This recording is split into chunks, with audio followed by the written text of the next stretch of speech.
Started. We know Derek's on his way. We have a quorum anyway. Should we wait a minute? 1 minute? No. No. No, it's 5:45. He's just hoping to miss the pledge. There he is. Wow. Wow, right on the We were dot. just debating whether to start without you. I said, no, don't, but they wanted to. Yeah. Hey Derek, how are you? Throw me under the bus. I know. I said Derek who? Yeah. You're the one I called, Kevin.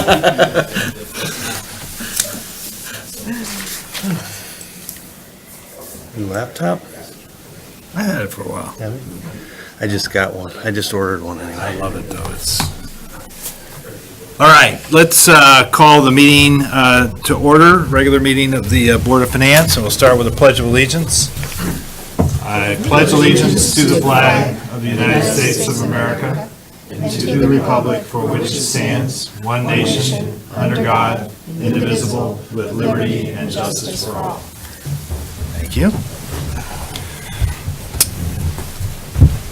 Let's start with the approval of minutes. I actually have a comment on the minutes Which one? from the tri-board meeting.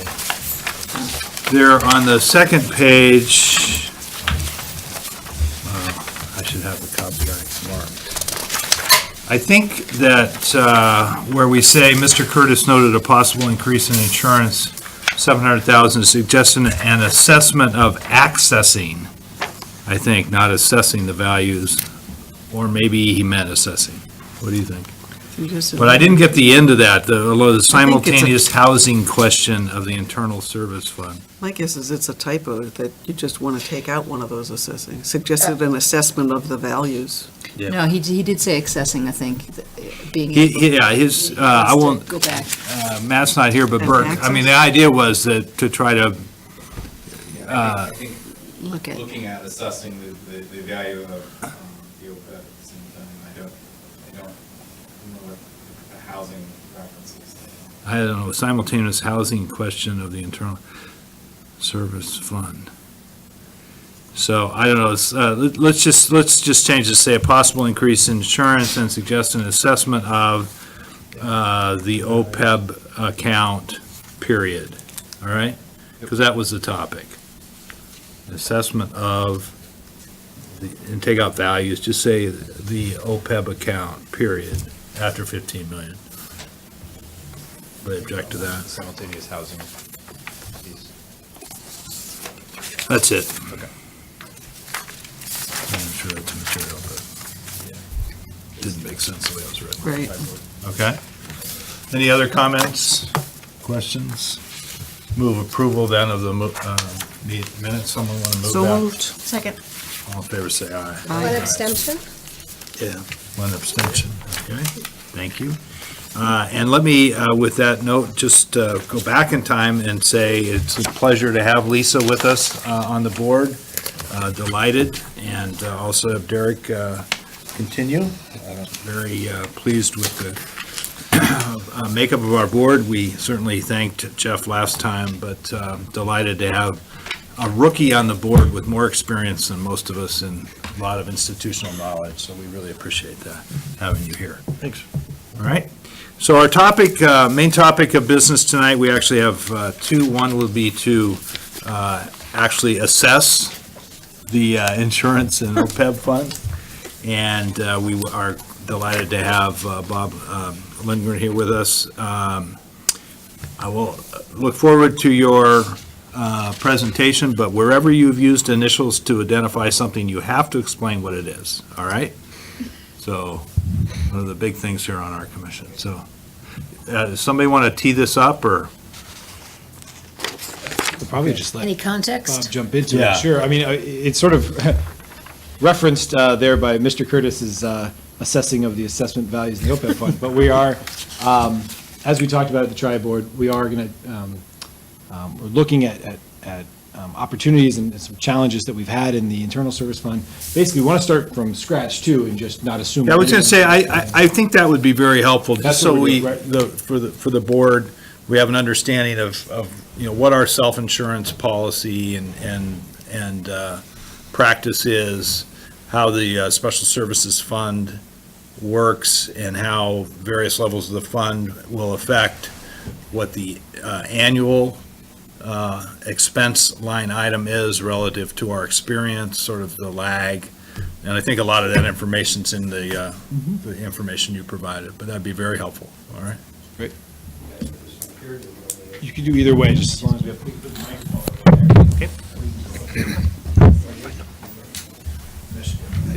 Didn't want to stand.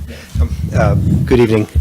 I'm Bob Lindbergh from Gallagher Benefit Services, and as Rob just teed up, the focus was to address some recent and longer-term history for your self-funded health program in light of a lot of things that are happening with the program itself, as well as the environment that we're operating in.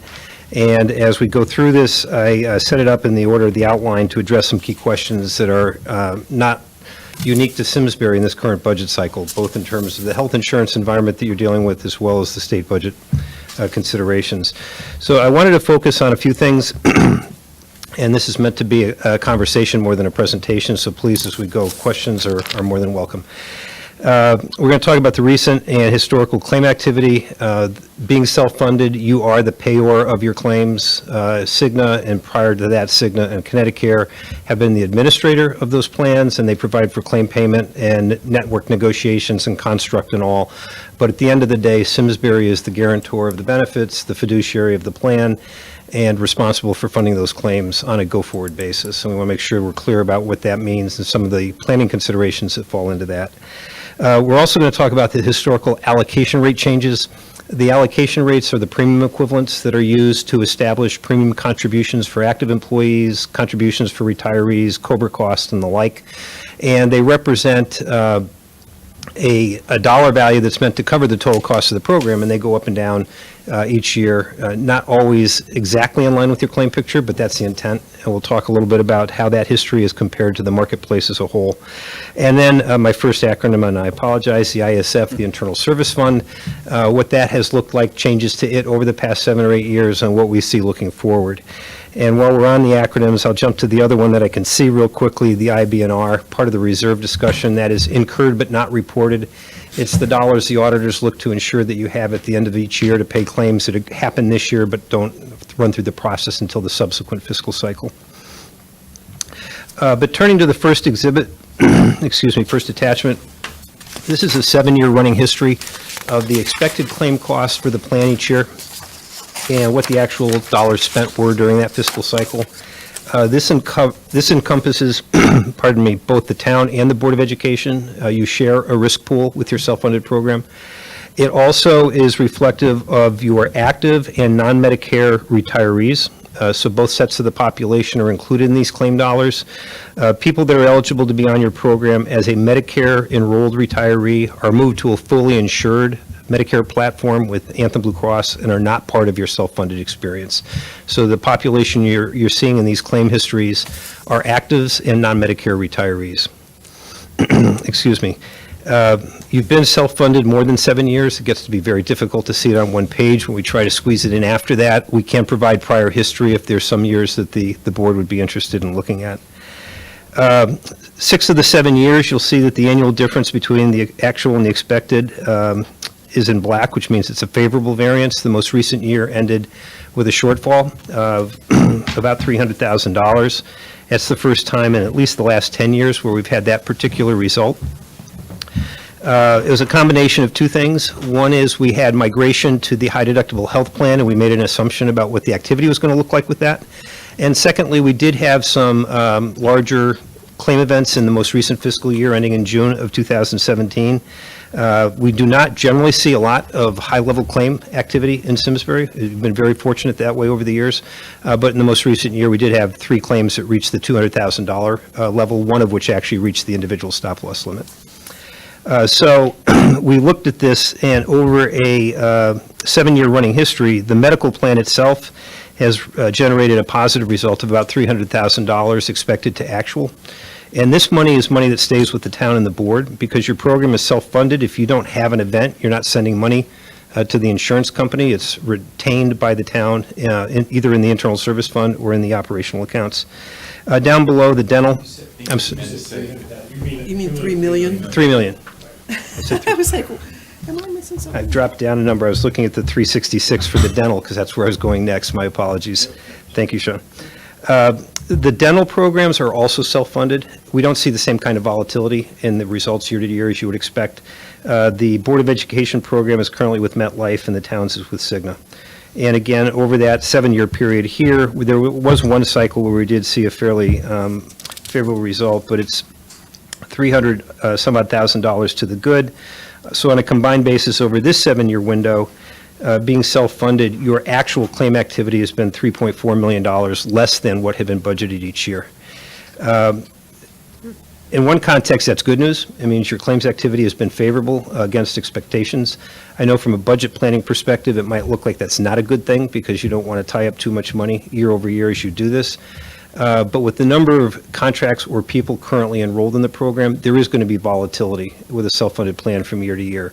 We have currently about 700 subscribers, which would be employees and retirees, plus their dependents in the program. And that's enough to be somewhat credible as we do the underwriting projections each year, but it's not 100% statistically valid that we can tie these numbers down to an exact point estimate each cycle. The other thing is you'll note that in most years, the differential's not that much pro or con. We had a couple of years back at the beginning of this cycle where there was $1 million variation to the good 2 years in a row. That was very unusual, and in one of those cycles, you had almost no claims over $100,000, and that just doesn't happen to repeat itself. But most years, we're very close to the estimate. We're very conscious of the fact that you have budget constraints and concerns as you manage this program. We're also very much aware that when you make assumptions about what those claims are going to be, it's your money. You know, to make heroic assumptions that claims are going to be better than the average on a regular basis doesn't always work to your favor because it's your cash, not the insurance companies. And so we take a very consistent and I believe somewhat conservative approach in establishing the targets each year. But being self-funded, as you can see, the history's been good. I'll jump ahead to one of the other points that comes up when you have a year like the most recent year and that red number pops up. It does beg the question, should we be fully insured rather than self-funded because we had a year where it went over?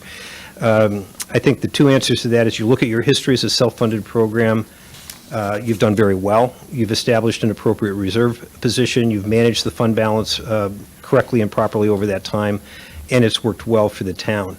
The other comparison point is what would your target cost be if you were actually fully insured? And we've provided an exhibit further back where you get into the details, but your current run rate right now, it would be over $1.2 million a year additional to the targeted cost for self-funded to be fully insured. And most of that goes to fixed expense. There's a state premium tax that you would pay. There's an Affordable Care Act insurance fee tax that you would pay. There's risk charges that you would pay, and there's margin requirements that you would have to fund. And those would all be part of the premium you actually do pay to the insurance company. Now, given your size, there's a possibility you'll get some of that money back at the end of the year because of the rating process. But the money that's going to the state premium tax, the ACA fee, and those risk charges, those dollars are not coming back. And they're going to be 6 to 7% of your annual current cost at a minimum. And so in the current context, being fully funded is not, in my opinion, an appropriate financial position for the town of Simsbury. Are there any questions on this page? Yes, sir. So I just noticed that most 2016, 2017 dental was down 230,000 from a pretty flat number. What would cause that? That's because that's a year-to-date value, and we're missing the final quarter from Fair enough, MetLife. That okay. needs to be updated for that. That Thank you. math I can do. Yes, Yeah, Linda? I have two questions. One is, is there sort of a industry standard or best practice for towns about how big the, I'm going to call them reserves, but the cumulative value, how big that should be relative to your, We do have some Typical annual. operating guidelines, and we break the reserves into two pieces for that. One is the incurred but not reported, the runout reserve, which is the auditor's concern. And the value that we're using for the town and the board currently on the medical program is about 8% of annual claims, which is basically 1 month. And that number is established because that's an accounting requirement that you have. The other portion of the reserve that we have made a recommendation to the town on includes two pieces. One is for the variability when your claims do actually exceed expected in a given plan year. The reason you want to have a fund balance is that you can address that from the fund rather than your operating account. So if you had to find $300,000 this year from operations because you didn't have any fund balance, obviously that's a challenge in and of itself. The target that we're using currently for that is 10 to 12% of annual claims, and partly that's because with Simsbury's history, you've never been higher than that in any given operating year where the claims have exceeded by that amount. It's also about half of what the traditional aggregate stop loss would be if you were purchasing aggregate insurance for that protection. And most of our clients, especially groups your size, will fund half that window. And then if they actually have another year, they would look to their fund balance here if they built it up high enough, or then you're talking the general fund. But, So- I'm sorry. So we're well over what you're suggesting. I mean, if we've got a $3 million fund balance in our annual claims. No, that's not, Yeah, we haven't gotten to the part where. that's not the actual So fund this- balance at this point because other things have happened. That's the cumulative value of the difference over the 7 years, but there are other things that have. Oh, that's not the actual. That's not the balance. actual fund value, that's the Okay. cumulative difference, I'm sorry. Oh, is this the fund we took money out of? a few Yes. years ago? We're going to get to that, I think. That's yeah. also just on the claims that we haven't gotten to Yeah, the. this is really the claims account, which is a Yeah, I subset get of it, the yeah. service fund If anyone has conversation. questions about this, I mean, please jump in. It is, confusing. In the internal service fund itself, essentially, we are the insurance company, right? And so the fund itself, what's revenue to the fund, of course, is an expenditure to us in our operating budgets. When we're putting in, our employees are putting in their share, that's all going into the internal service fund to pay those claims. So Yeah. just making sure that, yes, it's all housed here in finance, but effectively, Right. what we're calling premium to the employee, because they don't know what an allocation rate is. It's really us setting our own allocation rate that we need Yeah, for revenue to pay those claims out.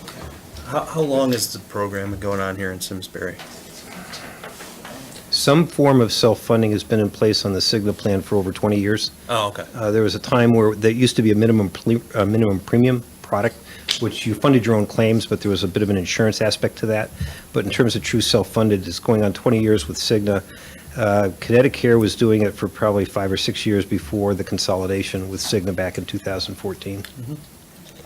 Thank you. Just trying to get a little history. just a brief second question was, and I'm not sure which of you should answer it, but how are these dollars in the fund invested?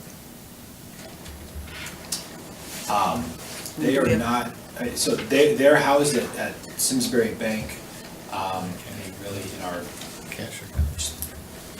Comes in every month, it goes out every month.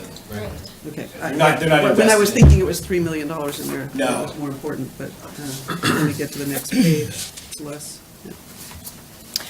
Yeah. But to the other part of your question, Linda, typically, we're targeting 10 to 12% as a claim corridor reserve component for those adverse fluctuations, and probably another 5% of claims is recommended for what we refer to as your stabilization reserve. Yep. And that alludes to if you have a bad year, I mean, a truly bad year, it doesn't impact just on the year where you're trying to pay those claims, but you're trying to budget for the next year. Was the current year an aberration or a new normal or some, and by having that additional piece in your reserve fund, you can address that issue over 2 and possibly 3 fiscal years rather than having to react all at one time. Yep, yep. And, so we have the IBNR in and of itself, which is a target value. In addition to that, probably 15% of claims is our recommended dollars. The second attachment gets into the allocation rate conversation a bit. The one thing I realized afterwards is I referenced it in my cover note, but it didn't make it to this page, is what was going on in the marketplace during each of these years as well. And I will provide a corrected exhibit to the committee. The change in the allocation rates is the change in the premium equivalent that happens each July 1st. It is the basis for the members' contributions, 15%, 20%, whatever it might be based on their bargaining agreement, and also for COBRA costs. The average change here has been about 5%. We've had some highs and some lows, I think a couple of negative numbers. But if you do a compound change over this 8-year window, it's 5% per year. And during that time, market trend for health insurance was 8.5% to 9%. So some of this is due to plan design changes, some of it's due to other management tools that have been included. Excuse me. But consistently, even in the years where things ran a little hot, Simsbury's been below the market average. So And these are increases and decreases they are from the increases previous and year? decreases in the unit rate on an annual basis, Rob, yes. Do we know what, I mean, I'd also be interested to know what the absolute level is. of the contract? Is this what the employee contributes out of their, towards the hypothetical? This is the actual, Increase in what the premium would Yeah. be for that year, or decrease. So Oh, last what, year, what we the all- town quote pays for, We called it last year 15%. You'll see between those three plans, 13, 16, 16 is the average. yeah. So I think if it helps, for example, and I don't remember the exact numbers, I said to Burke, this is my fourth budget meeting today, and I'm not trying to do anything from memory. If your single rate for the high deductible plan was $600 a month, and it went to $650, it's a 9% change. You'd see 9% change. That's what this 9% is. Okay. If you have an employee that's paying 15% of that $600, that's 15% of the 600, and then it's 15% of the 600, and it's that kind of thing. And so these are the target costs, and these tie back to the annual changes. They're also representative of the plan design changes that get negotiated. So we could have been looking at a 6%, but it went to 3 because we had negotiated changes in the plan cost or the program edits and the management tools and things like that. and just for my benefit, do our employees contribute to the cost, and what percentage is that? It depends on the bargaining unit, but all new employees are at 20%, and others are on their way up towards 20%. Okay. So on average, probably. And the reason the dental plan increase is 0 is that, Because basically, your claims experience has been flat for the last 7 or 8 years, and while there's been some inflation, the number of people covered in the program has declined slightly, so the average cost has remained about the same. And they are contributing for that, too. This isn't meant to imply that they're not sharing in the cost of the dental coverage, just that the rate structure really hasn't changed. With a population your size, unless you make plan design changes, we wouldn't expect the annual claim number to change, really, because you don't have shock losses. I mean, if you have to pay for your own orthodontic, it feels that way, but in terms of the plan management, you don't have shock losses on the dental side, and inflation's been 3%. Okay. So we've had some upticks in the 2 most recent years. I think 16 was somewhat a reflection of the fact that we had reductions in 15, which was coming off of 2 very strong cycles. During the most recent year, being calendar 16 and into 17, when we set the rate structure for July of 17, one of the things we're starting to see in the marketplace is trend rates are increasing. The carriers are now projecting annual adjustment platforms of 10 to 12% for health insurance. And basically, a trend rate is what the underwriter uses to say, based on what you had during the last 12 months, what do I think is going to happen during your next fiscal year? And it includes inflation and unit price changes, it includes new technology, new medication assumptions. Unfortunately, it includes cost shift, which is where Medicare and Medicaid don't fully reimburse providers, so they shift the balance of their expenses onto private plans. And we believe that the carriers are starting to anticipate some significant impact from that, both at the state and the federal level, as we move into 18 and 19. And so we're starting to see some reaction to that. To the extent that a trend estimate is high, because your program is self-funded, it doesn't actually impact you on the back end, but it can affect you during the budget planning. So if we use the carrier assumption and I use our underwriter's assumption, we base it on 10%, and the reality is it was 8. We find out after the fact it really was 8%. If that plays out directly, then the 2% comes back to you because you don't spend it during the year. If your plan were fully funded, you're going to pay based on the 10% and then try to get it back from the carrier later. So that's another reason why being self-funded actually gives you more control over your cash flow and your plan management. Now, to Linda's earlier question, the history of the internal service fund balance is on the next exhibit. We have 7 years. And what we do with this worksheet is we look at the total dollar value, we back out the incurred but not reported reserve, which is what the auditors want to see, and then what's left is a working balance. And the working balance is the part that I was referring to when we talk about the quarter reserve and the stabilization piece. As Sean pointed out to me, though, there is one internal constraint, I guess is the term that I would use for it. Part of the money in this account, about $330,000 currently, is tied up with Cigna in what they refer to as an impressed amount. And what they have done is they've set aside $300,000, and as your claims occur during the day, they draw down against that and then send the town an invoice to replenish. And because you're self-funded, they can't lend you money, and so the purpose of that.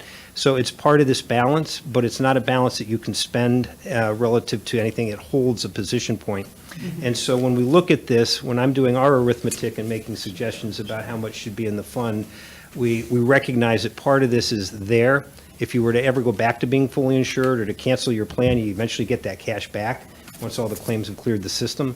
But it's not something that's really part of a budget tool because you can't pull it out and spend it now. You have to have it there. So as we look at the number, I just wanted the committee to be aware of that. Most of what drives this, not all, but most of what drives this is your claim activity year to year. When you have a favorable surplus or a favorable event on that prior claim page, it's going to go into these. Other things that can also occur, excuse me, is occasionally things on the budget side. You make an assumption that you're going to have X many people in the program and you have 20 less. So during the year, you're not putting money aside for claims that didn't occur because those folks aren't there. There's different ways that flows through the budget. And you can see that at the end of 2013 and 14, we'd reached a pretty significant level because we'd had some very favorable claim activity, and some of those planning assumptions for the town and the board ended up contributing additional dollars to the fund balance. And so there was a transfer, I believe it was at the end of the fiscal 14 year, Sean, $3 million to help with the OPEB and some other things at that time. And so that's why you see that big adjustment going into the 15 fiscal cycle. In the most recent 2 years, excuse me, because of some planning considerations and then the fact that the claims were high in the most recent year, the fund balance has started to angle back down. It is still at what we consider to be a reasonable level, but we're concerned that, especially as we look to next year, this year is running break even currently, but as we plan to fiscal 19, this number is getting tight, especially when you consider the impressed balance and what's really available here. And so in my cover note, we had made a suggestion of up to $1 million deposit or transfer to the fund balance to get it to that level, which would address the target reserve values you've got, which is about $1.4 million, not including the impressed balance. And so, excuse me, that would be a recommendation. It's something that obviously can be worked into the rest of your budget planning and conversations. And can you that say would be again what the target I'm number sorry, what was? is- We think that in addition to your IBNR, you should have $1.4 million of set aside. And when you back out the 300+ thousand for the impressed, it takes 700,000 to $1 million to get back to where that target needs to be. It can be done on the front end. It can be done during the year. It's like when we talk about funding HSA accounts. You can do it depending on what works best for you. But we do think it would be prudent as we go forward because you don't want to get behind with this particular type of funding arrangement and the program. And while the claims experience looks good year to date, and we think we're going to have a reasonable year end for fiscal 18, I do have concerns about these changes in the trend assumptions and what we're seeing in the marketplace. And any additional pressure going into fiscal 19 could make it difficult to keep the program where you want it. Excuse me. And the thing that we have found historically with self-funded programs is if you get behind that curve, it's very hard to recover. You've been fortunate to be able to build this balance mostly through favorable results, and we think that that'll happen again. But during that intervening period of time, we're just recommending a conservative position. And that doesn't get into any context of directly with or without the OPEB. I know that you have it. I know that you funded it very well. This isn't a recommendation that's linked to that in any way. This is specifically to the internal service fund. And then, I'm sorry, are there any questions?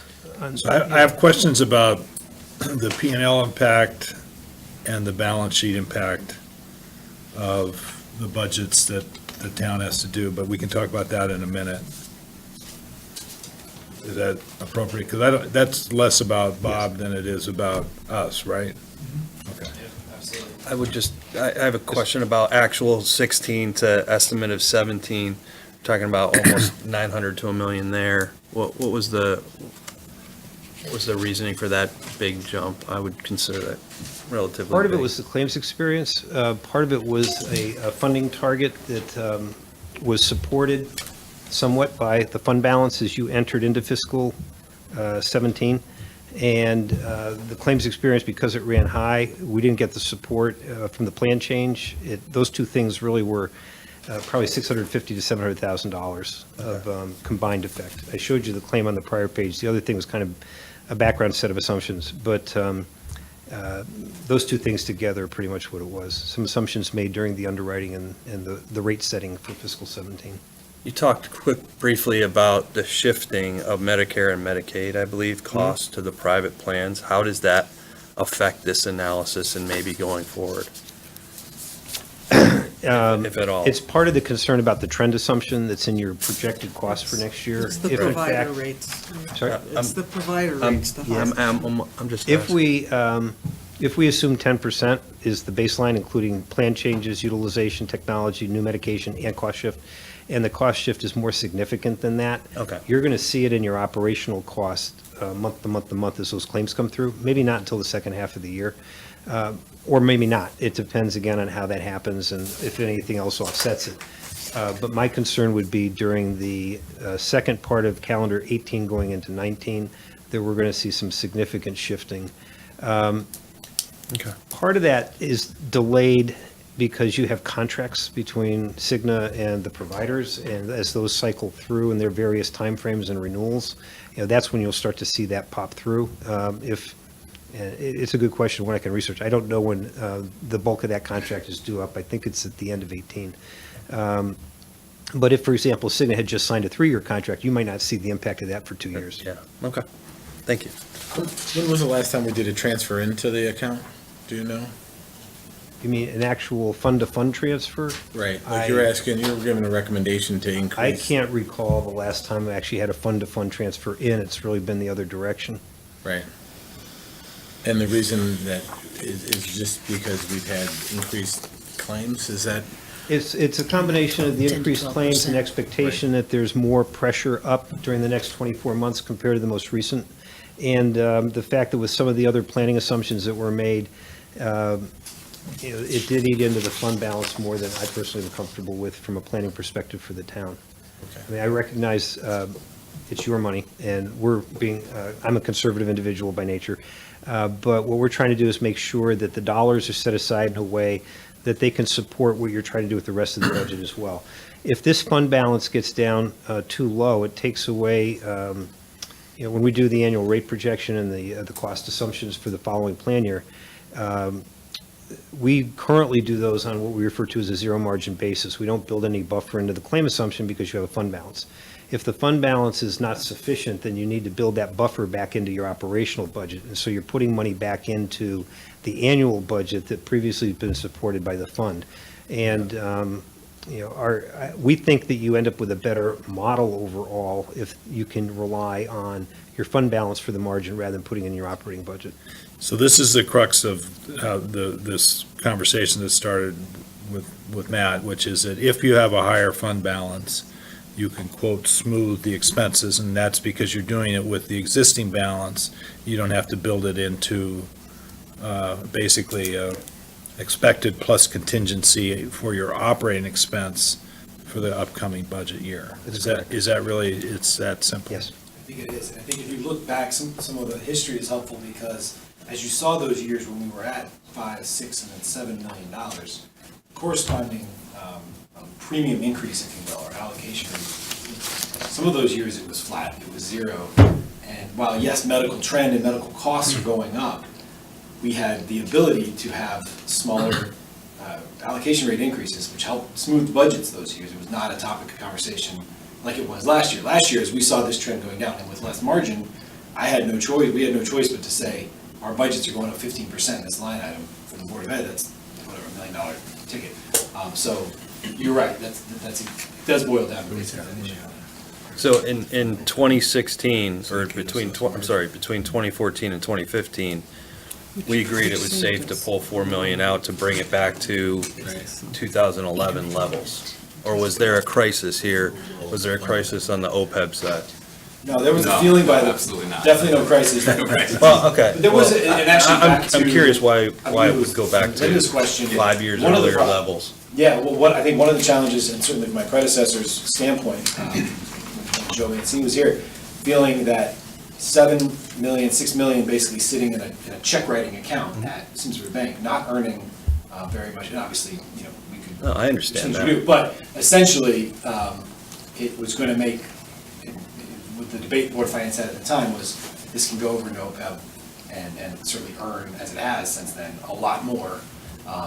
And again, that was a concerted effort of the Board of Finance. And not only earn more, but then it lowered our Lowered annual our- premium that Yep. we had to pay into Right, that our annual account. required contribution went down. Right. Not by 3 million, but obviously by an amount that we're Okay. enjoying, certainly to this day. Yeah, that's, in perpetuity. And I think further, the context is that there's only very limited purposes for that money, and OPEB is one of the only other uses that is appropriate for those dogs, because it also relates to So- employee benefits. So this is my geography question then. Is the internal service fund a completely separate fund, or is it ultimately part of the general fund balance? It is a completely separate fund. Okay.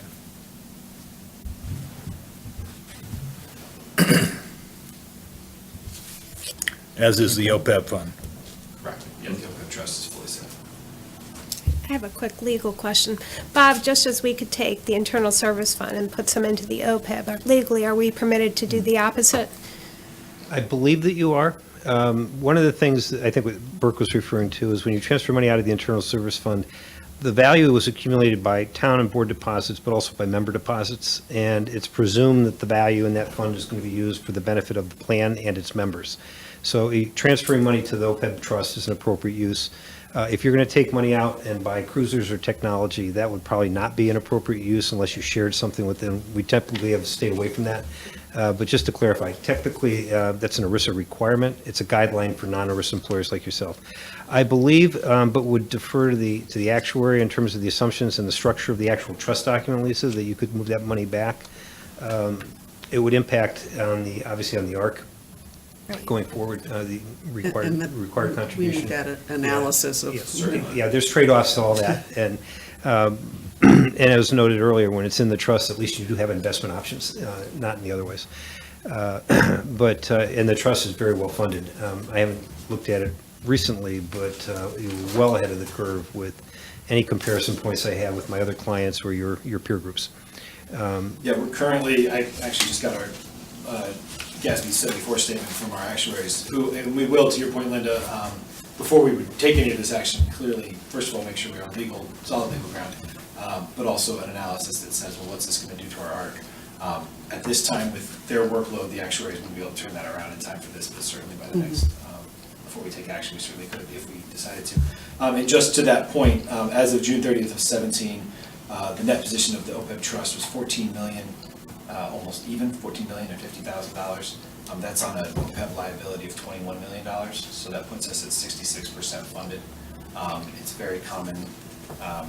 That's a good number, frankly, for pension funding. There's a lot of towns that find themselves at 0, 1, or 2% funded in their OPEB. A lot of even AAA towns, right, that they're in the 5%. So it is one way we are clearly ahead of the curve, as our actuary says, and it's not even close, but it's something to be proud of for sure. But Bob, we don't have to go from OPEB to the internal service fund. We could use excess reserves also to get that 1 million, or there are other options. Yeah, the source of those funds, you're not required that it come from OPEB. It could be a general fund transfer, it could be an operational, I don't know the correct accounting term, but the one thing that I would encourage the board or the town to do when that transfer does take place is if it is a fund-to-fund transfer or a balance sheet transfer, that you designate it very clearly, because that way, if at some point in the future you want to take it back out, it's clearly identified as town funds, not shared funds, and you don't have that same restriction. The last page, we've already really touched on, so I won't belabor, but what we did do is track over the last 8 years the projected expected total combined costs, and now this brings in your fees and your stop-loss premiums and the other things that are part of your total plan expense, and tracked it over that period of time, and compared against that what we estimated your premium equivalent would have been were you fully funded. And in the earlier part of this cycle, we were working with a 4.5% to 5.5% differential because it would have been state premium tax and some charges. Since the Affordable Care Act came into play, it has added to that about 3% probably, if not more, for the insurance fee and some other aspects to the surcharges. So we're now using a 9.5% differential. So when you look at this worksheet, it is really a straight pro forma. I took the expected cost and increased it by the expected differential. We didn't try to go back and underwrite each of those 9 years and say, but it gives you an idea as to what the cash flow requirement would be if you were fully funded. I can tell you as your advisor that if you were fully funded, you'd be in some sort of experience rating shared arrangement, that some of the cash would come back from your good years, but you still are looking at a 5.5% to 6% fixed cost impact because of the state and the federal taxes. So given the history, given the size of the program, the fact that we still do have a fund balance, I do not believe that it would have been appropriate, and I don't believe it's necessary to look to being fully funded as you go into the next cycle. I'll speak for myself. I don't think there's anybody that disagrees with that statement, that being, having done the self-funded has really been worked out well and managed. Yeah, we're looking at some costs of somewhere to $200,000 to $300,000 if we were fully insured every year. Yeah. 7%, I think you said? Well, right now, it'd be 6% on $12 million just to pay the taxes. So it's 700 some odd thousand just to pay the fixed expenses. Okay. Yeah. All right, any other questions for Bob? Thank you very much, very helpful. Appreciate it all. We'll see you again. Happy holidays. Yeah, you too. Thank you. So as we develop our thoughts on the budgets for both the town and the Board of Ed, I think we will certainly have an agenda item, maybe as early as the January meeting, to consider the appropriate levels of reserves for both OPEB and the Internal Service Fund. Do we need Bob DiCrescenzo's input on this or not? If we were considering moving money back from one place to the other, just Yeah, certainly. As an I example. want more than what we have now, that's for sure. Whether it's Bob or different council, I'd certainly start with Bob and Okay. get his recommendation. I will say in my conversations with Joe Mancini that although I don't have anything in writing, that was raised. If we put this $3 million in, can we bring it back? He says, absolutely, I remember it, blah, blah, blah. But again, it's as good as the word, but we will get something in writing. Okay. But again, and clear that up before we go. Okay. And I would just say, I was particularly interested in his comment that if you put money from the general fund in, that you do it in a way that legally allows you Yes. later on down the road to take it back out. Definitely, yeah, we would work with And both our that's auditors to appealing as make sure well. that that's clearly tracked. Yeah. Because that way you don't- The difference between the funds that the employees put in, Right, Right. you have to be careful. ultimately employees will become retirees, Yeah. but it's not a person for person. Yep, that's correct. All right, good start. Thanks for setting that up, Sean. All right, next item is to discuss the, just to discuss the guideline that we gave at the tri-board meeting and some discussion. And again, I'll sort of tee this up by saying that we did not have the luxury of a meeting of the Board of Finance before our tri-board meeting. Probably would have been a good idea, but in retrospect, Sean and I worked together on the model and felt that, we needed to give a guideline, not a range. And certainly we wanted to send that message as a cap, but we would like very much to have the opportunity today to have everybody's input and to go through the mill rate adjustment worksheet and get a sense for, the things that are known, the known knowns, the known unknowns, the unknown unknowns, so that we have a flexibility and we can continue down this path as we ask both boards to prepare their budgets for us for presentation in January. So I have a comment on that. Okay. I think at the end of the tri-board meeting and our finance meeting resumed, I saw a lot of heads looking at each other like, where did that number come from? And it seemed high, at least to some people. So rather than look back and figure out who decided what the number was, let's talk about why it works or why it doesn't. And then just see if we can give them some more palpable feedback, or maybe a 1.75 does work. Exactly. That's what we're trying to do tonight. All right? So maybe we walk through the whole thing Sean, just, the assumptions that are in here. And again, it's clunky to look at on the board, but that's why we hope you had a chance to play around with it a little bit.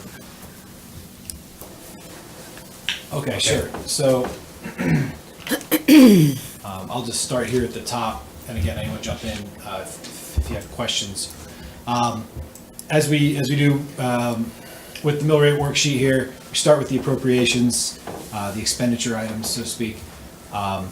What I've done here in this model is, because certainly last year was a little unique from the appropriation side of the Board of Selectmen, we have contained in that 22.6 number, that $2.5 million expenditure contingency. So for purposes of discussing the underlying pieces of the budget, the Board of Selectmen and the Board of Ed budgets can be adjusted here. At the moment, the number 175 is in there, but that can be obviously changed here. But what this cell is doing, of course, is backing out the $2.5 million and then multiplying the underlying budget by the budget increase. So the 175 on the Board of Selectmen budget's off the net number, not the gross number, including the contingency. That's correct. Debt retirement capital, I know we talked about a little bit at Tri-Board as well. This gets back to, that $6 million number is in line with the current need to get back to a total $7 million debt service line in 2021, 2022, in order to fund all of the capital projects currently on the approved CIP. Obviously, those can change, but our cash flow model and anticipated bond issuance model, as they're rolled together, anticipate that in order to fund those projects as they stood in May, we would need to be at 6 million next year to be on track to get up to 7 million eventually. You could certainly give yourself a large cliff, as it says off over here in the far right. The principal and interest for fiscal 19 is only $4 million. A lot of this excess fund, those $2 million would be used to pay cash for the other capital projects, therefore not requiring bonding. And the model plans on that as well. So any reduction there does eat into the model's ability to fund those projects without going over the 6.7% cap, if you will. Any questions about that? I know it's This is the a little bar confusing. Pedagog model. If there's questions, let me know, and I can certainly bring up the bar, or the column chart. I just want to make sure I heard you correctly. Did you say you were assuming we were going in the future back up to 7% as a cap? To or- 6.7%. Okay, I misheard you then. 7 Thank you. million. Yeah. 7 million. Oh, sorry, 7 million. Yeah, unfortunately, with a $100 million budget, we often are in that position where Yeah. 6.7, you Thank have to you. clarify, but you're right. 6.7% cap, which is roughly $7 million of the anticipated future budget. So that really does it for the appropriations. And then as our mill rate worksheet has done for years, how do we get to 96 million when you consider all other revenue not from the tax levy? That's really what you're breaking in here. What I've added now are state aid numbers here in actually more specific detail. And ultimately, you end up coming up with the property taxes needed, which then, of course, generates the mill rate.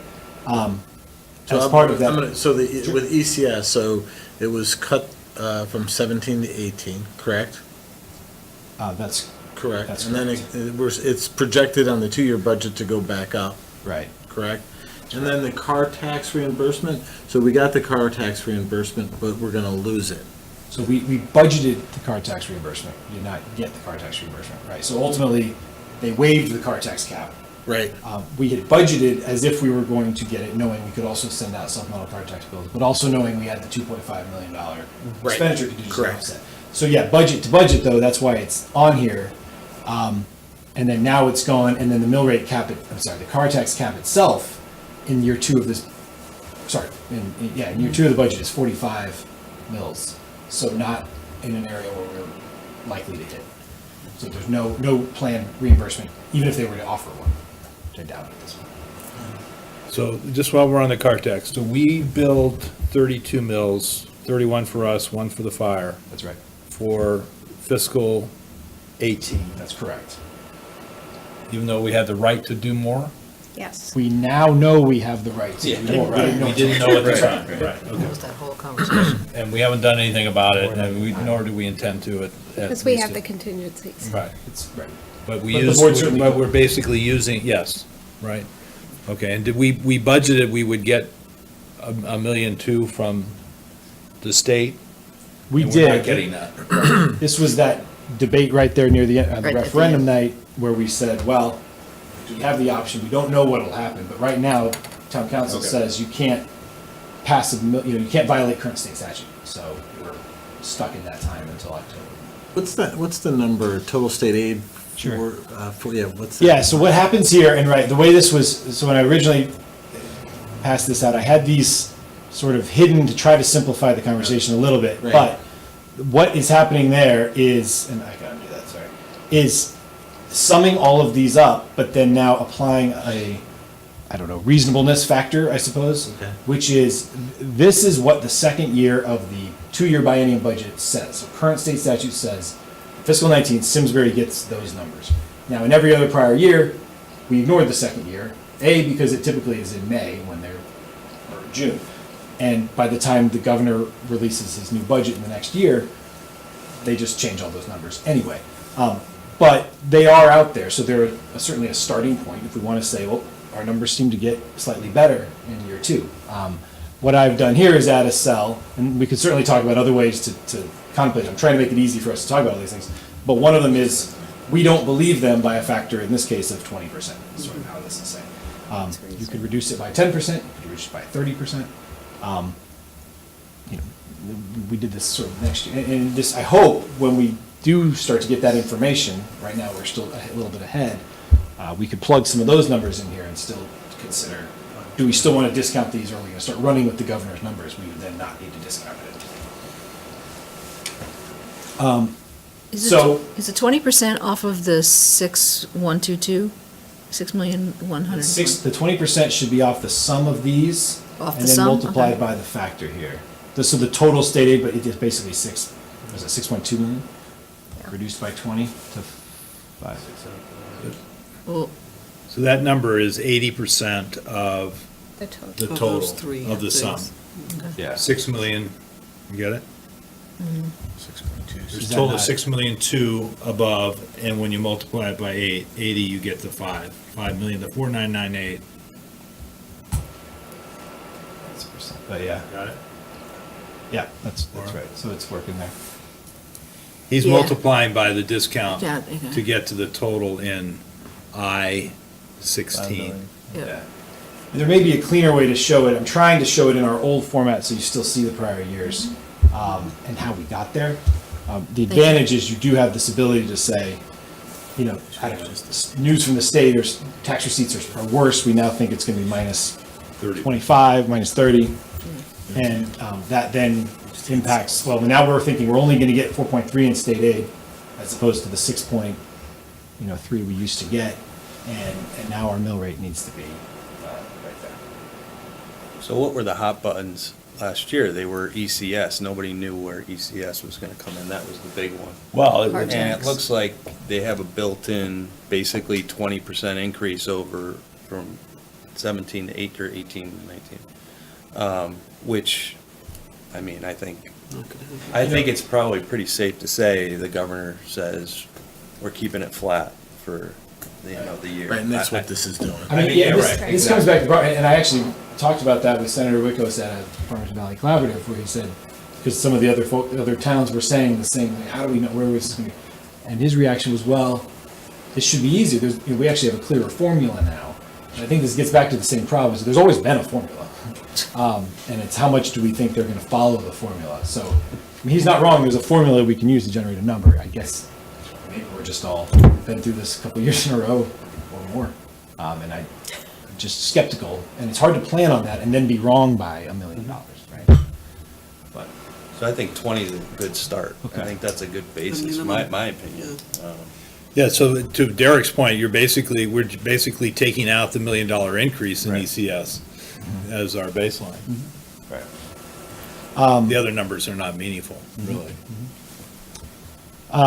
So that's on the revenue side. That's right, and it's still on the revenue side. We have other non-tax local revenue, conveyance taxes, other things. They sum up to $2.5 million. That's pretty level. There's not a lot of thought behind this. We could increase the percent, certainly. And don't get me wrong, there's a lot of significant numbers in there, like conveyance taxes and others. But as of right now, at this stage in the game, it's a little early to move that too much. And it doesn't move the dial too much if you go up by 100,000 here or there. And then our standard tax-related items, we still have property tax and car tax broken out from before. Again, it doesn't have to be. It wasn't historically until we had to set 2 mill rates. But again, right now, we have the ability to adjust the car tax, still, again, a legacy from last year. But right now, there's actually a solve function that is not a circular reference anymore that solves for the mill rate. And then the last piece, and not insignificant, is the discussion of whether we want to use any reserves or not.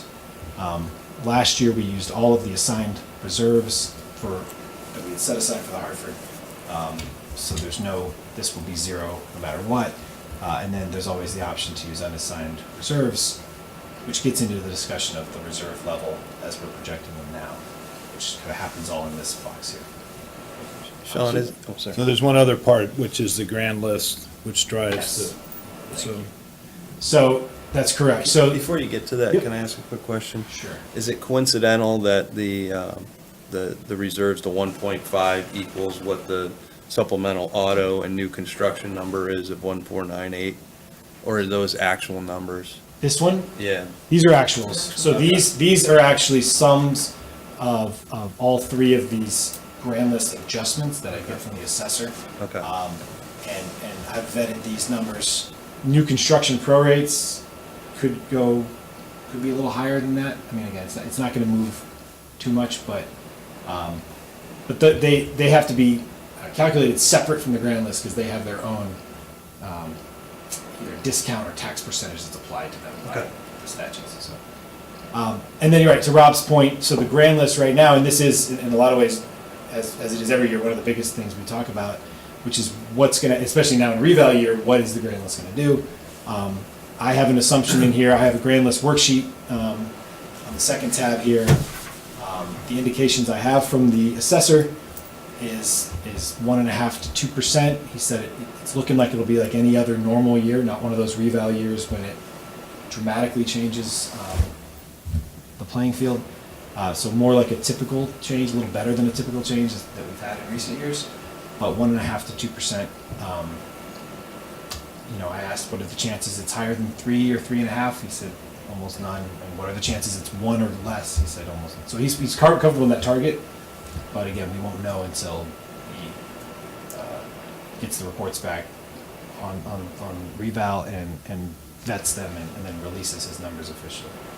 The real estate line item there, Sean, that's both commercial and homes, correct? Yep, correct. I would love to see it broken out, just to see who's pulling the weight on the increase. So, for example, even if we think that, assessments on homes 500 and above are flat, to show that, the commercial side is actually pulling it up more and that the average is 1.5. I mean, to me, I think more like homes, that's, the majority of the taxes, other than, I guess, some of the new projects that have come online, the apartment project, which actually have more of an impact than I thought they would. So to be able to see kind of where the, personal homes or private homes versus commercial would be helpful for me. And that will be included for sure with reval. And we certainly have that for last year, but you're talking about the year-over-year change. Yeah. for But this my year. recollection is that apartments show up as commercial, Right. and even though they're really residential, they're not. So there's No, sort of no, an awkward I thing. understand that, yeah. And that's good to point out, yeah. Just a question, just the grand list growth. Yeah. So this is a year-over-year comparison, or is it a 4-year comparison? Well, reval is a full revaluation compared to 5 years ago. 4 years ago inclusive. Right, yes. So, right, yeah, that's correct. So it's, now the grand list, it changes each year, but not through a full revaluation of all properties. But these numbers include the reval and a 1.5% increase. Okay. So whatever the mill, using a constant mill rate, there's no adjustment to these numbers. The reval is the one and a Reval half. is the 1.5%. So going from 4 years ago to now, it's a 1.5% increase? Well, No, that doesn't sorry. also include No. growth? It's compared to, so no, that's 1.5% compared to the prior year. Sorry. That Including number, reval and growth? correct. Yes. Yes. That's what I was I thought trying to say. reval was just sort of reapportioning relativity as opposed to saying, okay, well, you're. Well, no, it's No, it's because based on you're- a Property percentage of values. the assessed value of the home. Right. So you do an appraisal and and there's a formula for assessed values, so if, 7%. in years of inflation, that would have grown from the previous reval by 5-10% cumulative. Right. But that's not really happening here. But then normally your mill rate would, okay, go down. Yeah, but what I'm saying is there's no need to rethink the mill rate versus some new step function for the reval. There really is, the reval and the additional properties that have come onto the grand list are included in that 1.5% increase. Yeah, that's correct. And I think what I was sort of saying, or when David says it's typical to kind of a year over year, the number year over year from just new additions in many years has been 1.5 to 2.5%. In this case, he's saying reval looks like, based on when he looks at home sales as they compared to 5 years ago, are still in line with not a lot of movement from that kind of trend. Whereas we have had years, the year we jumped from a 31 mill rate to a 37 mill rate was because the grand list. So there's probably 3% growth and 1.5% decline from the reval? I mean, we don't know. We'll know when. Yeah, Right, Right. that's That's a what I fair, was getting that's a at. good question. It's a good question. Right, that's what I was, Right. the question. We can anticipate with the GOP tax plan, if that passes, they're predicting decrease in property values of 10% for the Northeast. So, but that won't come up to the next reval. Until the next time. Have a little breathing I'll be space on running that one. again. To follow, Yeah. to follow up that question, where do we reserve for appeals? For property appeals? It's in, It is, it's a $400,000 number, I think. there is, no, it's not, Is that town tax relief programs? no. No. It's Tax in adjustments. arrears, right? Now, tax and arrears are collections that people are behind on their tax payments. It's really this, the section here, estimated changes. These are things that come off of the grand list through the, I mean, it's a rough number, and then this is an old line from Joe, reserve that has no backup. This is, it's got Joe Mancini written all over it. Go ahead and delete that on the Let's record. rename It's that. down the record. But it is factor. Yeah, I think what it is really, that's where we try to put a factor in there to. Contingency. Have that, Abandoned properties, people that come in and get a. things that are, I mean, changes to the grand list, the grand list, as David describes it, is really never finished. It's always being adjusted throughout the year as things change. And so certainly tax, assessment appeals could be in that category. So going back, so would the typical homeowner then expect a valuation increase of 1.5%? No, No, that's No, what I'm it's saying. all- Right, no, that's not what this means. right. The 1.5% is, again, back to this aggregate of growth and reval. Right. So what part of, how much do we typically allot for, or like what percentage of appeals coming in for property valuations? I don't know that off the top of my head. I'd have to get that. I can get that for you, though. Okay. Didn't the last reval, though, I think we were both on the board then, it generated quite a bit more appeals. I want to say there was 11, I don't maybe. remember. but- Yeah. Appeals? Yeah. Yeah. Mostly on high-end homes. On high-end homes, correct. Right. I can check, I can get more information from David on that. Like, as far as the numbers and the Sure. dollar values and everything. Yeah.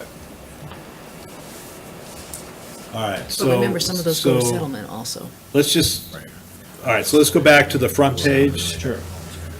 And just, Correct. all right, so where we get down to the mill rate is to take these assumptions and look at where we will be in terms of unassigned fund balance. That's how we get to the, that's a variable, is how much use of unassigned fund balance.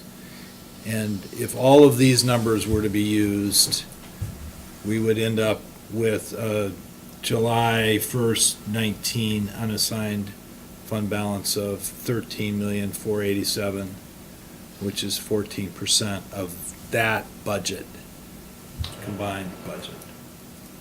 That's July, that would really be July 1st of. June 30th. 19. Huh? Fiscal, or at the end, right, correct, at the end of fiscal 19, that would be Right. projected. Right, that's right. Right. I see what you're saying. And the 1 million reserves, that would, of unassigned fund balance, that would create a hole. But that may be some of the gap of the development that's going to come. Some of that hole may be filled by development, but do we have an idea of how much will be filled by that development? What I'm concerned is about using a fund balance that then creates a hole going forward unless we know it's going to be filled by something. Can you just show us what that would look like if we don't use the unassigned? Yeah, and first, answer your question, yes, that anytime you're using, anytime you're using reserves, So could you talk to Jamie and David and sort of get a projection on when things are going to come online and what we think that amount might be? sure. Oh, okay, I see. So that leaves us essentially a flat mill rate from where we ended up this year. Right. Which makes me a little more comfortable. And what % of reserves does that leave us with? 15. Looks like just almost 15 even, it looks like. Gonna have Quite issues. high above. Yeah, it's gonna have You issues can for take us. that, though, and Gonna have issues, Take but them so, out. all right, That's so capital. what's missing in this analysis is the, the $6 million of teacher pension costs, the really big curveballs, that some of which were rolled down the table, mixed metaphor here, but, that we have to think about. So it was this logic, and I'm going to defend myself just a little bit at the 175 level, say that's an interesting number, the 15% fund balance, coupled with the budgets that both Lisa in her old role and Matt produced at the tri-board meeting, which shows contractual salary increases from contracts in the 3 to 3.5% range, which means that to achieve a 175 cap, there has to be headcount reductions or other major cost savings, which, at least in my mind, was the right message to send, that has to be part of this budget process. And so that's how we got to the number, and I'd be glad to hear everybody else's opinion about that. And I think the other, just one last thing wasn't, I think we said this at the meeting, was in previous years at that meeting, we've given ranges in guidance. We wanted to give us a cap number and say, we need this to keep the mill rate flat based on what we know today and reasonable assumptions, so. Next time, let's just get the whole board on board. It would be easier. yeah, I agree. Because I think we would all agree with what you just said. right. Yeah, I mean, I agree with I agree with the cap of 1.75 as a number. I mean, I think that's reasonable. I guess my only concern would be is, having them come in with 1.75% is great. I would just want to make sure that they have some type of contingency plans if the state retirement pension comes into effect. So knowing fully well that, something would have to change on their side, and they would have to have the contingencies to be able to do that. I would add, along with that, if things come out better, that this board should have flexibility, because it will involve cuts of services to attain this. So we should, I think, sort of as the facts change, be prepared to change our opinion. It may get worse, it may not get worse. I think it's likely to get worse, and so we'll have to watch that very carefully. But the one thing I do want to remind this board, there is about 200,000 out there that I would hope that we would consider not to include as part of the 175, and that's the one-time transfer out of the operating in, from the TAR of the 125,000 that we used when we thought we were going to have a $6 to $9 million hit from the state. That's the blue page in the budget book. And then also the 88,000 for the EMS. There's no way the Board of Selectmen can meet that if that's included the 175. I mean, they can, you can do anything. We can close, you know. So I'm not sure I understand the latter point about the EMS. We gave them a one-time, you're saying, don't, So they are, the likely recommendation, although it's not me anymore, but Eric and the board and the town manager are likely going to recommend, as I mentioned at the tri-board, 80,000 that it not be operating. one time, but Yes. every time. Not necessarily every time, but at least for next year, and may decline over time. And Melissa's working on, can we put some of it in the operating, because they have to buy an ambulance every 3 years, so if we budget for that through capital, or do a CNR for them, so that they're going to be looking at different things. But the bottom line is, we're probably going to have to pay some of those operating costs, because it is the obligation of the town.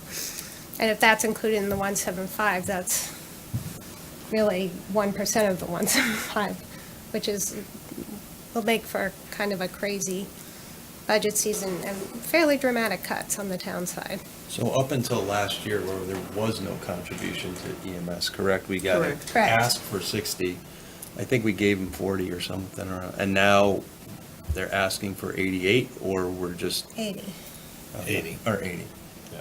So this is just, the projection is that every year they're gonna be asking for money, or? Well, Is this this just- is not an agenda item for This is- tonight, and it will be. Yeah. There'll be a proposal that probably will come. It's a small amount, but. No, but it's important, because and I met with Lisa and with Mike Delahanty again, and Peter Tadone, who's on their board, because the way this ended up on our desk the first time was, I felt very uncomfortable about. I think it was, you certainly could feel it in the meeting, that it has elements of, bigger questions, just, we're not a charity, the town, but this is not a charity service. This is a needed thing. Legal obligation And of the the town. budget shortfall happened because they bought an ambulance before they could afford it.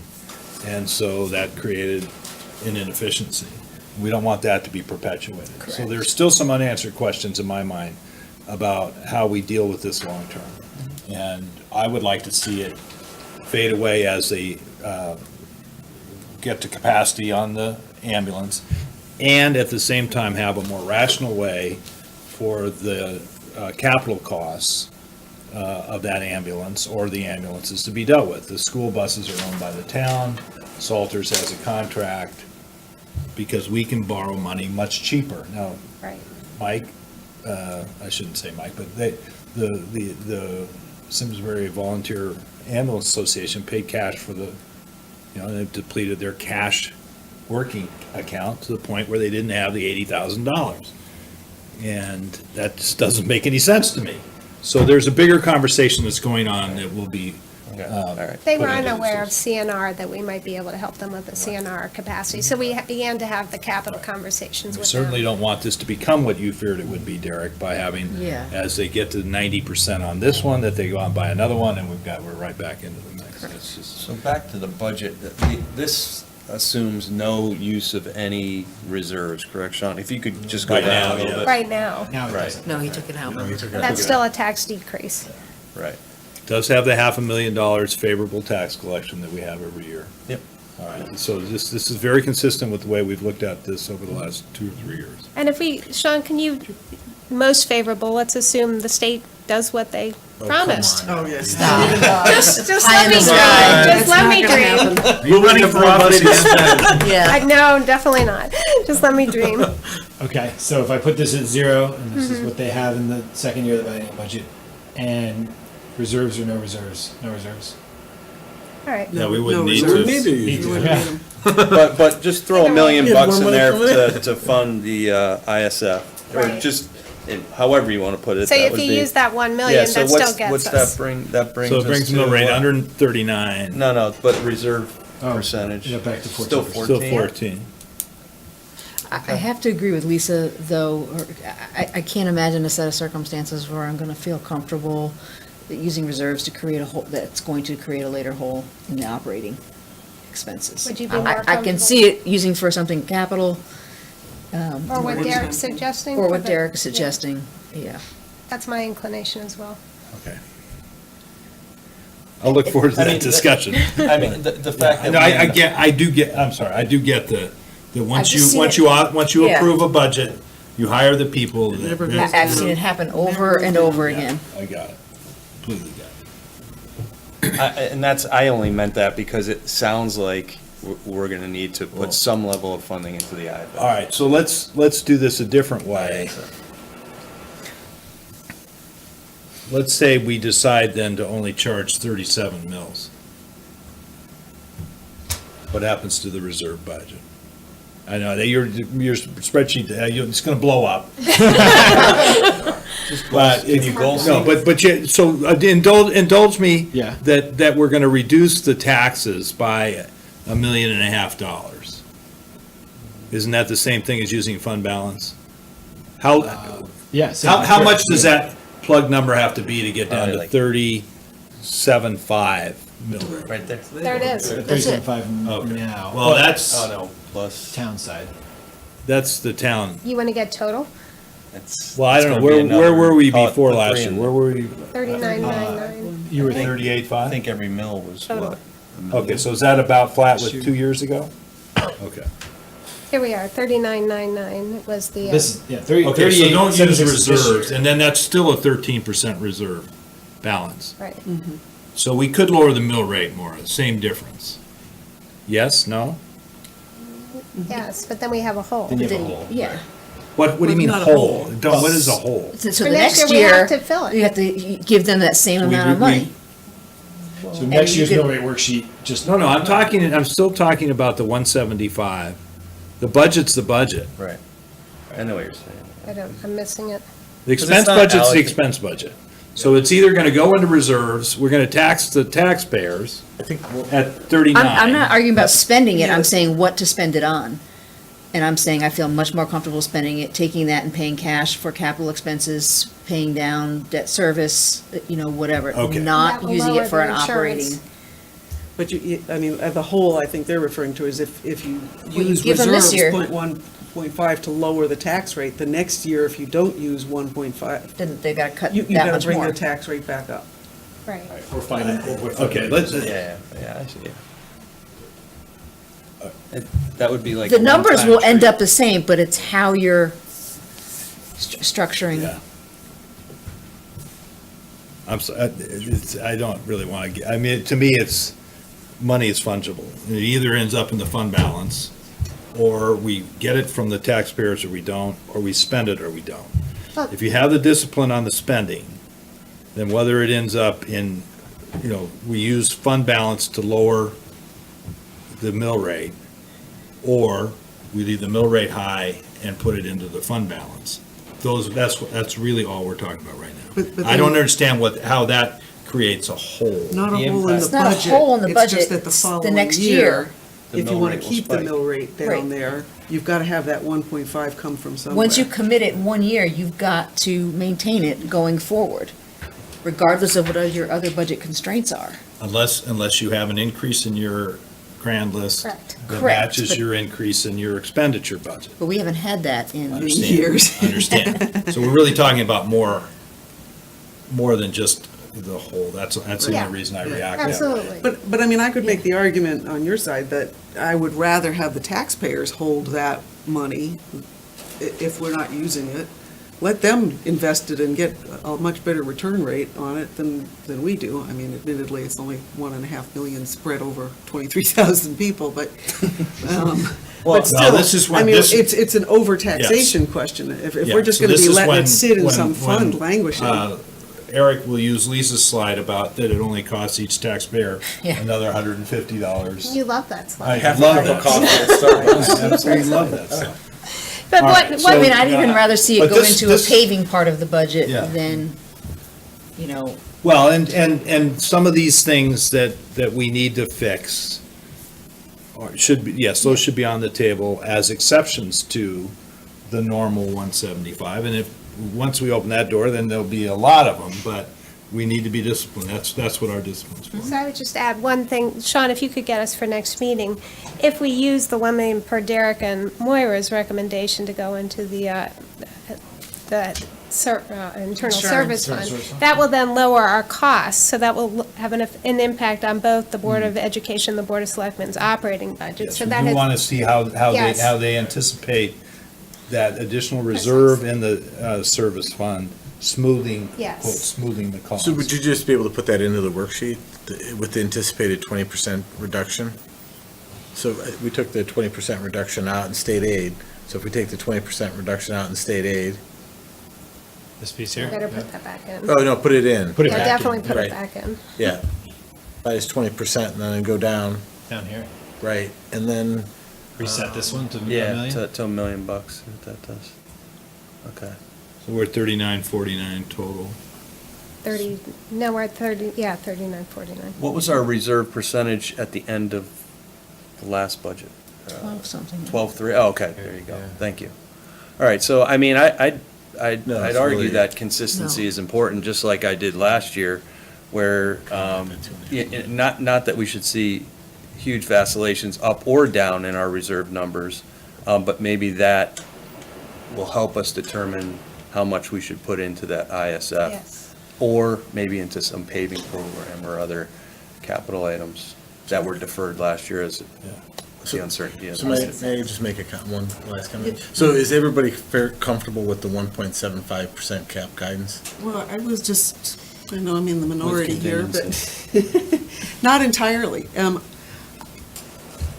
At the risk of alienating everyone on the Board of Ed, but- who I know are great people and they work hard, but I think there's a sort of historical thing of, we want to be fair and treat both boards the same, and I don't think that is fair. I mean, the Board of Ed is serving 20% fewer students than they were, 12 years ago. The Board of Selectmen is serving more people than they were. So we've held them at the same level. I'm not sure we need to be falling over ourselves to try to always keep them on par. I'm sorry, Burke, but there is a difference there. And, when you look at it in a more refined manner, our effort to be fair is not actually fair. And, it's making the Board of Selectmen budget, which serves everyone in town, much more constrained than, I'd like to ask the Board of Ed to come in lower than 1.75. The thing I would just say, if this board is amenable to it, the Board of Selectmen, I guess, now you. Right, yes. Not them. But the Board of Selectmen will likely come in over 175 with the ambulance and the transfer from the TAR. So that, it's a technical above that. Well, I think that's a very, very important and valid point, Linda, as all your points always are, of course. As opposed to my But I whole- do, as opposed to your. About made him pop his head off. Ouch. But I do think actually that, that is, I think that's an appropriate thing to think about. And so I would suggest that in the aggregate, we want 175, and the relative size of the budgets, when the Board of Selectmen come in at 2, that 0.25% increase isn't as dramatic. It doesn't mean that that the Board of Ed has to come in at 150, because it's so disproportionate.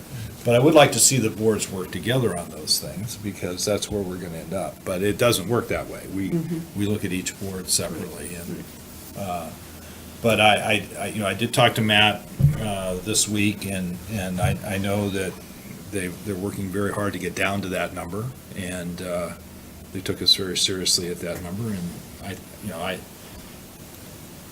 we'll when we get the budgets, we'll take a hard look at them. But I think that is a valid point, that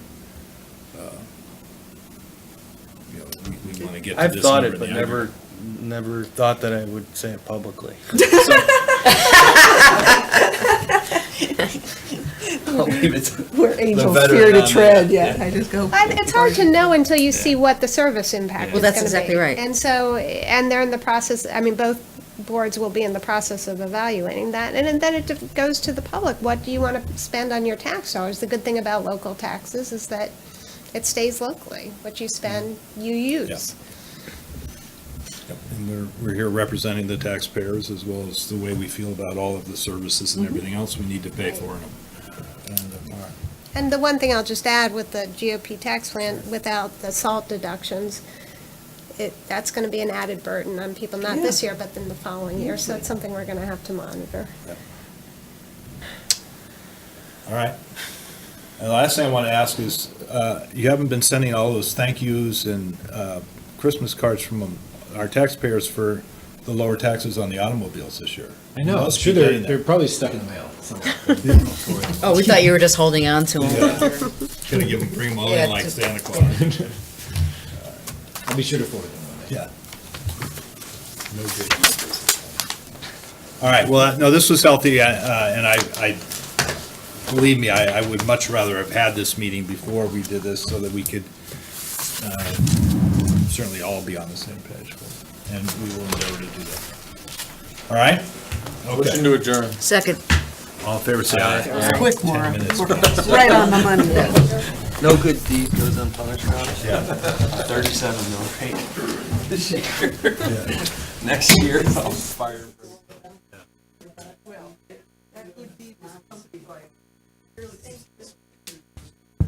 Wow. Increase in the marketing budget to let everybody know what we were doing.